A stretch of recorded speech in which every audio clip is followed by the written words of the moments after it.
So in that regard, I've kind of more or less like deprioritized, if that's a word, or like I've put on the list of priorities, I put that a little lower because I felt that I wouldn't be able to get any like actual effective development. But if you have any insight on that, I'd be more than happy. I mean, I'm more than open to it because I don't I'm truly not convinced that anything that I could do in person, like the Forbes conference, for instance, is gonna be like still effective virtually. So I was just like, maybe I should just wait. No. I think that number one, project management certification is a really good avenue to get like the breadth and depth of PMI. And typically you'll go through the Project Management Institute for that. And they'll have like a training course and, like some sample exams that you'll be able to take. But in order to really be taken seriously in project management, especially in and around tech or tech enabled, a PMI certification is going to be like your best first starting point. And then people will be like, oh, well, he's PMI certified. Even if you don't have as much experience, like that carries a good amount of weight. So I would definitely like start with researching that. And my guess is that the PMI certification has probably always been virtual. So there's not going to be a big difference. It may be the case that you don't have the option to go to a physical testing center, but it's likely that it would have already been virtual to begin with. So you're like not sacrificing any of that. And then there are PMI chapters in and around, like major metropolitan areas. So that may be another good resource to look into and get engaged with, because they're going to be kind of the most on the ground and have their finger on the pulse of like where PMI is going, like in your particular region, and probably offering like additional continuing education classes and resources that will be valuable. Okay, I'll definitely keep looking into that. If you can provide a little bit more clarity, so what would this little piece of paper certification that says PMI certified, like what is that actually communicating to employers or to companies or any like why would anybody who sees that I have that like care? Because it basically says that you, just like your college degree, it says that you are versed in the methodological approaches, the Mm, software, the best practices of project management. And because project management frequently happens in and around like technology or tech enabled environments, you may yeah. be able to get some level of, specialization or focus in those Mm. areas. So when people say, I'm a project manager and I'm certified, like there's confidence that you have a certain baseline of knowledge that you're working from. I got you. Okay. Yeah, I think that would be particularly helpful then, especially because in my, like, we haven't checked in yet about how things have been going, but they've been going great.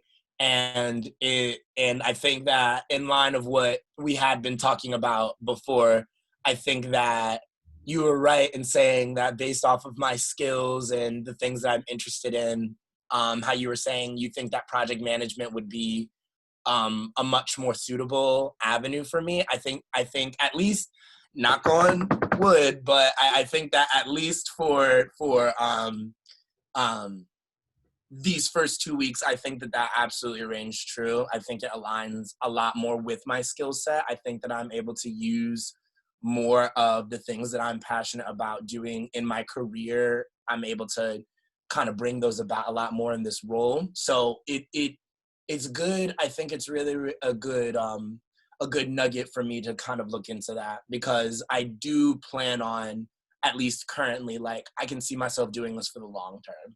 So if having that you think would be really beneficial for me in my long-term success, if this is something I want to stay in, I'll absolutely look deeper into that. So I appreciate you.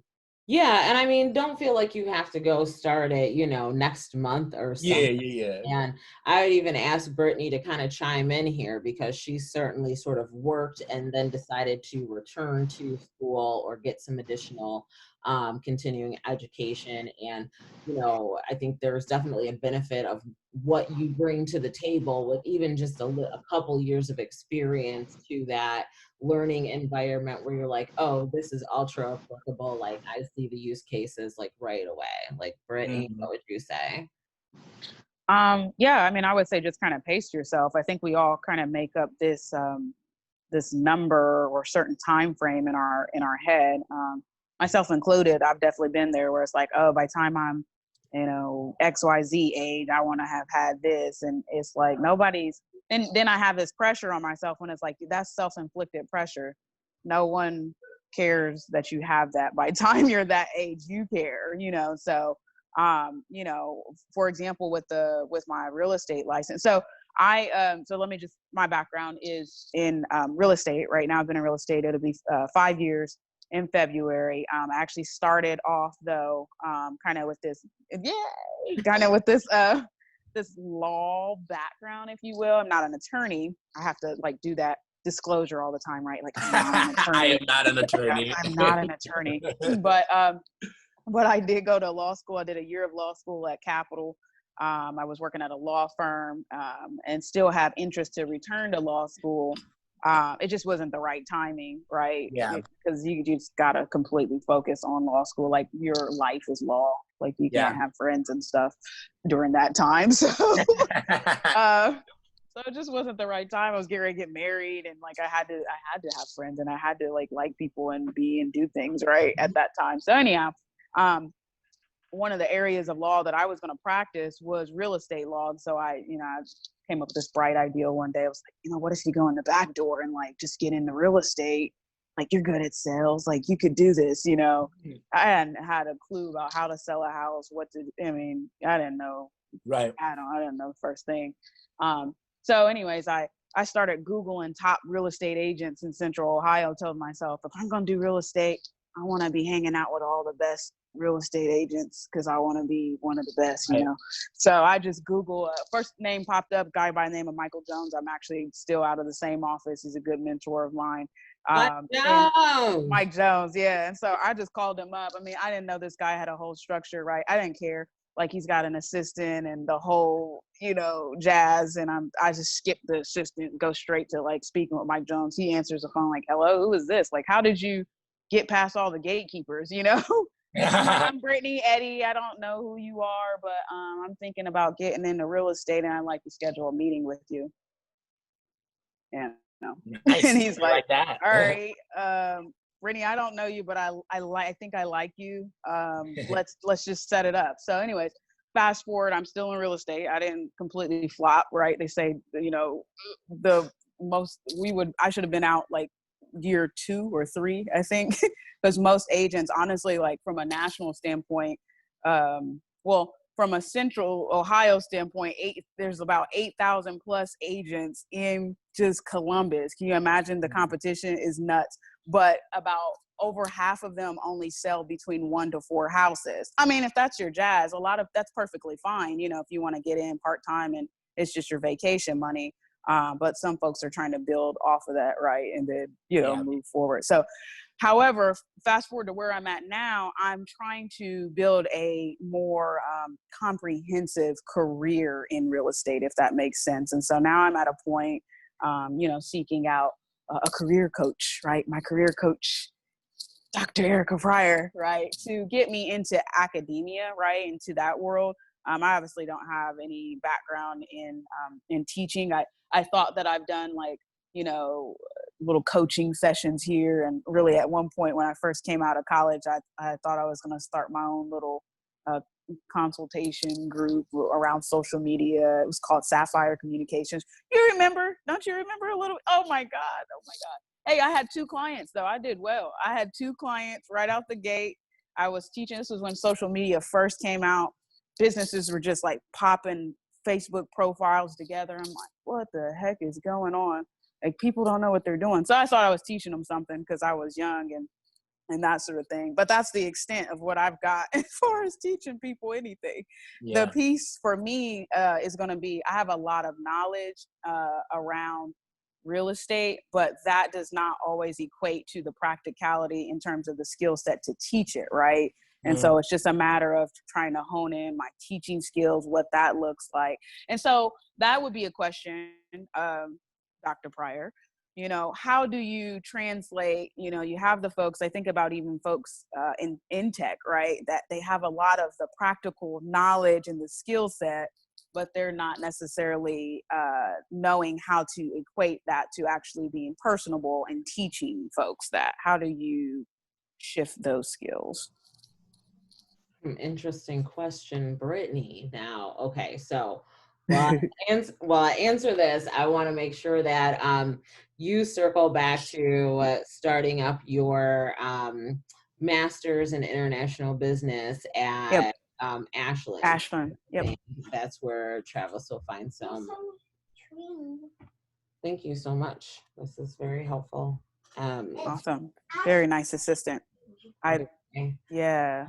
She's been promoted. Wish I had one. That's awesome. Yeah. She's been promoted. She brought you, whoa. Yeah, she's been promoted from assistant to basically like my boss because that's obviously my joint partnership. Is that how promotions work? Right. Joint partnership. Yeah. It will be a joint partnership. She'll be like a majority stockholder, like in just a couple. That's nice. Because I could use some water. Yeah, anyways. Go ahead. So I think the main thing you want to keep in mind when you are teaching, and this is really sort of what drives like teaching or coaching or just any sort of like, you know, transformational like engagement where you're hoping people like get something, is really keeping in mind like what it is that you want them to know and what's going to be of value, and being open to tweaking it as you go. And so I just started doing this masterclass on community engagement and online community design. And I really love it, like eating up every bit of it. And one of the things that was really interesting was how they broke down really how simple it is to create a course. And by course, I mean course, seminar, workshop, whatever, but some sort of structured learning program where you introduce a concept each session. And let's say you do this for 4 weeks or 6 weeks, you introduce a case study, which gives people an outline of how this concept operates in the real world. And then you introduce a challenge in terms of how is it that you're going to apply this concept to something that you're doing right now. And then you introduce some level of community engagement between the participants, where they're able to share their stories and experiences and application of the information. And so, you know, Brittany, like I think in the future, when you and I start working together, that will be what we really sort of try and do, because I have a feeling you could sit down and come up with at least 10 concepts in and around real estate that speak to what you're interested in, what you believe other people really need to know. You know, and based on the conversations you've had with people where you're like, oh, wow, I thought this was like more common knowledge, and it's really not. Yeah. I'm hearing it over and over again. And then come up with 6 concepts and a case study for each of those, and like a challenge or an exercise to get people to apply that and tweak it as you go. Like, I have a feeling, and you know what, the chick who was teaching the class, she was like, it took me 8 hours. Like, once I figured out that structure, took me 8 hours to put the class, kind of the outline of the class together. And then I just, each week's concept, I just built it the week after, you know, I did the previous one. So I knew exactly what I was building on. So there's even some benefit, you know, because like from an old school instructor standpoint, like you build out your syllabus and it's pretty much like what it is. you know, and when instructors like stray from the syllabus, you're like, oh my God, what's happening? And like you got an extra test in there. Right, like the instructor is completely blown, you know, like they have a hard time keeping up with the changes. Like I have so been there and been like, who has the most recent copy of the syllabus? Because I don't even know where it's at. Like, so, you know, like I'm about to call the dean. Right, I am the dean. But, you know, when you kind of take this like build as you go approach, then you can really kind of customize it as you learn what the issues or concerns or needs are of people in the course. And so, you know, you kind of have your skeleton of what you're going to cover, but you can take in those new case studies as they emerge from students. You can like address issues that may be tangential, or, you know, put together your parking lot of future topics and concepts for a future course. Because that is outside of the scope of what you've currently got on the table. Yeah. No, that's good. That's really good. I appreciate that. Yeah, definitely. I mean, and think about it like not just in terms of like the actual work of real estate, but also like that behind the scenes work and like that behind the curtain work. Because a lot of people will be like, yeah, I really want to get into real estate. I really want to get into, you know, flipping properties and doing the investing and blah, blah, blah. Yep. But there's like no knowledge about what is behind the scenes. Actually had to. And that's what happens. And that's what really sparked me to say, you know what, I want to be, you know, I want to be in these classrooms where people are saying they want to get into real estate and then, but real estate's vast. I want to get into real estate. Okay. I mean, even myself, oh, I want to get into real estate. Let me go in the back door and I'll be in real estate. I didn't know I was going to be an agent. I tell people I accidentally became an agent and just happened to keep doing well at it. Like buy that. I totally, you know, because I thought I was getting into real estate to be an investor, right? I mean, it's so, you know, I want to get into real estate. You're right. You know, you could flip, you could do this. And I don't want, and sometimes it sounds crazy, but you know, there may be students that are sitting at Hondros and they want to get into real estate like me, but they haven't had the right instructors or the people or the coaches in front of them to ask them the right questions. Hey, okay, so what is your interest in real estate? Do you want to invest in, are you trying to build generational wealth? You want to own properties then. You want to have duplexes. You want to have, you know, that's getting you along. You need money so that you can, chunks of money so that you can get out of debt. Is that the short-term goal? Oh, okay, well, let's get into flipping. Or maybe you don't have the money to flip. Let's do wholesaling. You know, like let's think about, there's so many different, you know, avenues. And it doesn't mean that I have or am doing all of those things myself, but it's a matter of being able to direct people to, and you go talk to Terry Summers, go talk to this person, go talk, you know, that sort of thing. But just trying to find a way to be like, all right, how do I teach this instead of getting on all these one-on-one calls every single day, you know. And you 30 minutes. Exactly that. I mean, that's like half of the reason I kind of ended up here is because I was on these like one-on-one calls and I was like, I don't have the capacity to like keep that stamina of one-on-ones, like, you know, continued. Like I just and so it was like, how do I sort of expand my reach and expand my capacity and thinking about ways that I can continue to help people. So I think you definitely appreciate you. Like a couple courses in you between now and finishing the master's, which brings us conveniently back to kind of your experience going back for your master's after having a good amount of work experience under your belt and like how you felt, you know, in that learning environment then compared to when you were say an undergrad and you hadn't really like worked that much and you were kind of just chugging along. Yeah, so it's definitely been very different, but I think that actually, honestly, having that work experience has made my, sorry, I blinked out there. Someone's trying to call me. Oh, that was you? Yeah. Oh. So now, you know, I hang up directly on people. You see how that I was like, so I think having that work experience has given me or is giving me, you know, a different perspective as a student. If that makes any sense. Now I'm able to take the concepts and directly apply them to things that I have either been using or currently using.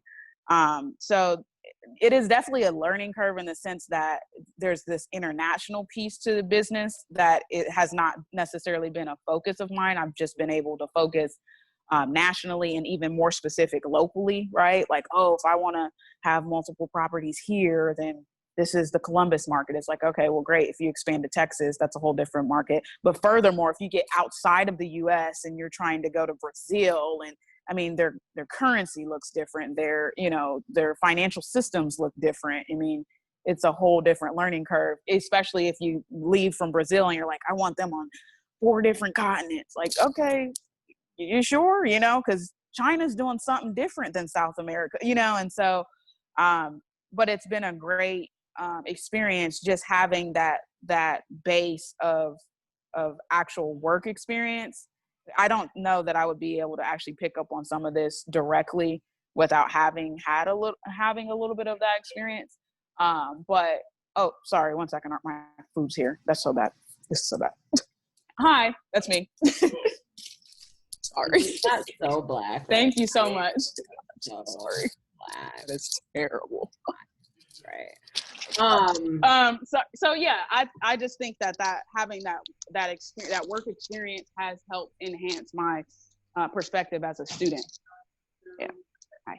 No, and I think that totally makes sense. As you just get the opportunity to more quickly and directly contextualize like what you're learning at that moment, and it just increases and concretizes like what it is that's coming through to you. So that's why I say, Travis, like I really think don't rush the process. Like go in, like get your good feel for things, and then kind of look into the PMI certification, maybe get engaged in the community, see what they're doing, kind of look around and see what the range of things are. And I think the other thing to think about is when you were a student, what were the things that you really wanted to learn?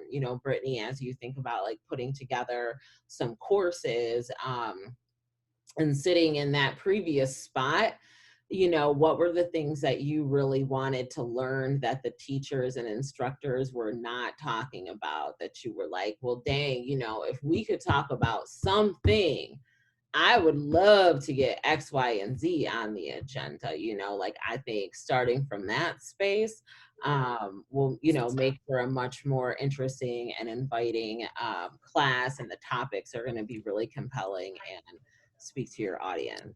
So I think that one of the things I think is that most of the instructors that I have had, while they were great, and again they were knowledgeable and they were in their particular area, they were just too high level, if that makes sense. Like it for me, it just felt like, I don't know if it was the institution or whatever was making them feel as if they had to just teach within this certain box. And like you said, even something as simple as the syllabus, like they just could not go off course to actually enhance students' learning and take them to another level. I mean, so I just hope, like it's crazy, it sounds crazy, but while I don't have, I feel like I probably have some tangible transferable skills that could go into teaching, very natural.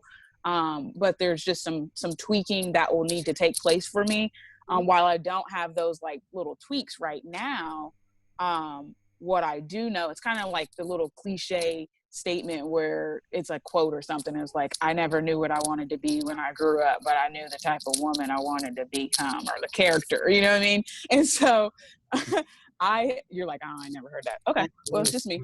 So anyway, I know that I want to have a much more inviting experience for folks, where people are always like, oh, it was an open door policy, but you're not available. Like you're not even available. So I just want to be able to, in the classroom, be able to feel okay with going off course a little bit, but not so off course that, okay, you just letting everybody do whatever, Well, and that's why I think like building your own courses will be really useful for you in terms of like figuring out where that comfort level and where that sweet spot is before you get into a more formal institutional setting where they might have, you know, specific learning objectives, or, you know, you submit your syllabus before the course starts and you're committed to the institution to teach these things, you know. So I think if you can kind of figure out like what that comfort level looks like and how much wiggle room you want to leave for yourself, and how you want to generate and solicit feedback that's going to inform how the course continues forward and perhaps how subsequent courses operate, like that becomes like a really good sandbox essentially to do that, you know. And like the transferable skills thing, like that's the easy part. Like you've already got that part and you have the subject matter expertise. Like what you know, really need support on is figuring out the structure, figuring out what the content looks like, figuring out like what the cadence is, like how to narrow it down. Cause I know you and you have like a lot of ideas and a lot of things that you want to do all at the same time. And so, yeah, it's going to be all of those things. Yes. So I think that's the recommendation, but. Awesome. Thank you. Sweet. Any other questions, anybody? Or are we feeling good? This was really helpful, Dr. Pryor. Thank you so much. Yeah, I really appreciate your insight. I'll definitely look a little bit more into the PMI stuff, and I'll probably shoot you a text if I need anything like a little more low hanging. But if not, I'll just schedule another office hour session with you. Good. Okay, so last question before everybody leaves. What's the best Instagram battle that you are keeping I know that you are keeping track of, okay? Like I'm holding out mine. So Trav, I see you. So yeah, I'm glad that my husband is keeping me updated on this stuff, or I wouldn't have even known. Like that's how boring I've become. But Erica Badu and Jill Scott was fire, like absolute fire. Like I loved it. That's mine. Okay, that's legit. That's legit. Fire. I have to think about, that's a good one. I wasn't one that I was gonna say. Ooh. It's okay. This doesn't cement your answer in stone. Like you can always come back and revise. I don't know. I don't know. I don't know. I'm following a lot of things on Twitter. I'm following a lot of things on Instagram. There's a lot. I would say, nah, I don't know. I can't answer that question. I am definitely like following the Babyface Teddy Riley Instagram battle. Oh, is there something going on there? Oh yeah. Babyface just came out with the whole catalog of Waiting to Exhale, and he just basically was like, "Listen, bitches, exhale. You got nothing on me." Like, so it was hot. So between that and DJ Nice, like Cub Quarantine, I feel like I'm like all the way covered. Nice. Yeah. Nice. All right, awesome, guys. Well, thanks so much for signing on to the first EPiC career coaching office hours. Appreciate it, and we'll see you guys online. Bye. See you later, Doc. Peace.